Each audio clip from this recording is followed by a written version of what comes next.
Nag-nod kayo. So, I guess you're a candidate for this. I just want to know what is the pain na nararamdaman niyo po right now. Actually, last Sunday kasi I was suffering of talaga. Yung parang sa kidney kasi hindi ako makatayo Sunday. Okay. The whole day of Sunday. Mm-hmm. And then Monday, yun, may pain pa rin. May pain. Alright. So, from yung pain niyo po, nag-start lang nung Sunday. Alright, yung Sunday lang. So, ngayon po, ma'am, kung i-gauge natin, i-pain scale natin, from 10 masakit na masakit, 1 konti lang, nasan po kaya yung pain niyo right now?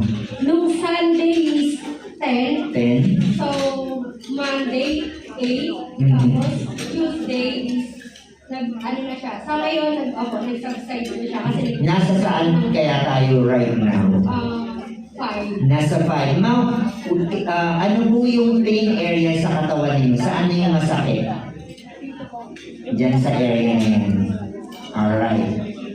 Okay. Yes. Alright. So right now, katulad na nabanggit ko, we will not use any drugs. We will not use a pill or hindi po ito pinakain. This is an advanced technology na nakikita niyo po. I believe that this is the first time you can see an advanced technology, just a patch. You might be thinking that this is just a simple patch like ᴜᴜ right? But ᴜᴜ is a transdermal patch. Meaning to say, mayroong nakalagay doon, that's why it's mentholated. This is an advanced technology from the US that uses the body heat of the person to activate. This is a stem cell activator. Meron ba nakakalam sa inyo what stem cell is? Can anybody raise your hand? So wala, that's good. Stem cell is repairing and regenerating our own cells in our body.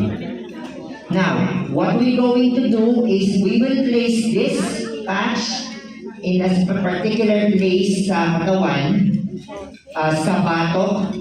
We just recommend to drink water first. So, yung pain ni ma'am is 5. Titingnan natin kung mababawasan natin yung pain niya right now or totally mawala. It will depend upon the body. Now, ilalagay po natin ito sa batok. Ayan.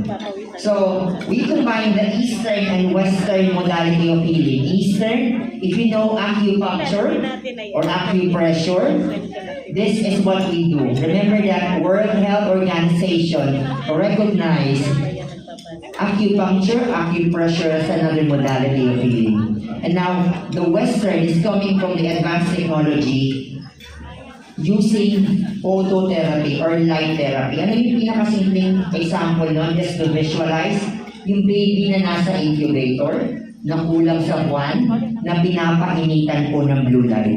That's what you call phototherapy. Now, right now, nilagyan na po natin siya ng patch sa kanyang batok. And we will be adding up another set of patches, what we call is LifeWave.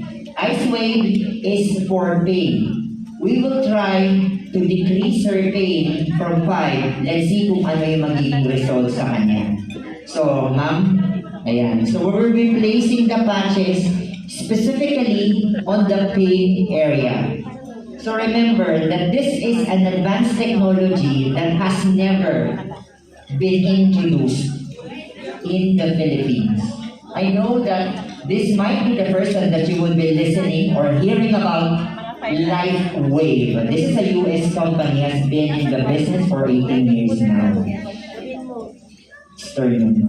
Sternum. We are placing it on a specific area which is primarily located doon kung saan masakit yung kanyang pain.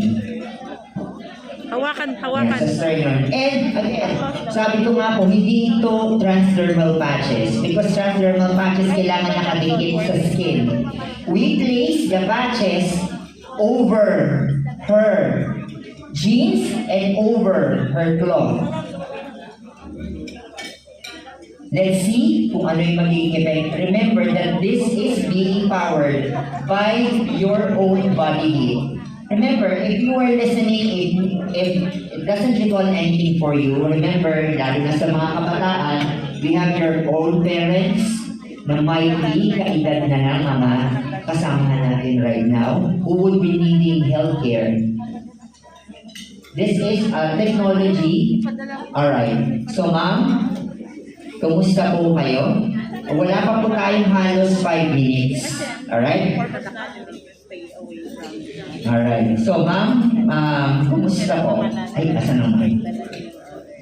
Kumusta po kayo, ma'am? Okay lang naman. Yung 5 na pain po natin, kumusta po? May na-decrease? Sige ma'am, gumalaw kayo ng movement.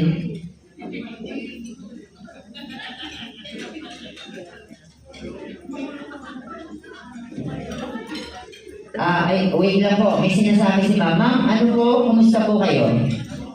Okay naman ako. Mas better po eh. From 5, nasaan po kaya tayo nag-decrease? Yung movement nyo na masakit kapag gumalaw kayo right now, kumusta po? Ito po yung ginagamit ni Ma'am Eddie kung bakit she looks and feel young. Yes, palakpakan naman natin. Yes, kumusta po? Sa ngayon, kasi kanina, may pain kaya hindi ako gano'n nakakagalaw. Okay. Ngayon, okay na.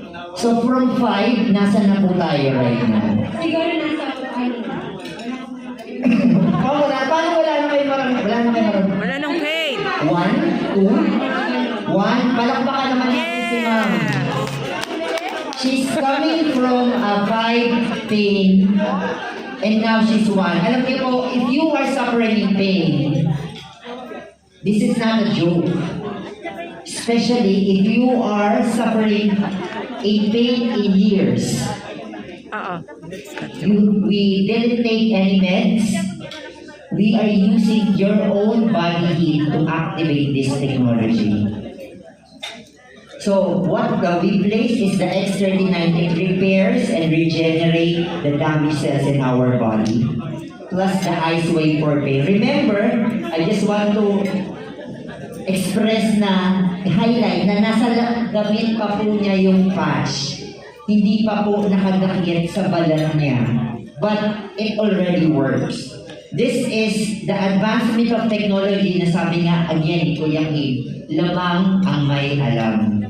So, again ma'am, this will be placed in our body for 12 hours. The only thing that we need is to drink water. So, ma'am, maraming salamat po sa inyo. Thank you rin po. And it's true. Totoo po, wala pong halong joke. Lahat ng sinabi. Actually, kaya akong tinry kanina kasi I'm really in pain. Last Sunday, tinatry ko lang talaga pumasok. And then, yun nga, nagamit naman ako. And then, totoo yun. Kaya interested talaga ako kanina dun sa sinasabi. It's really true.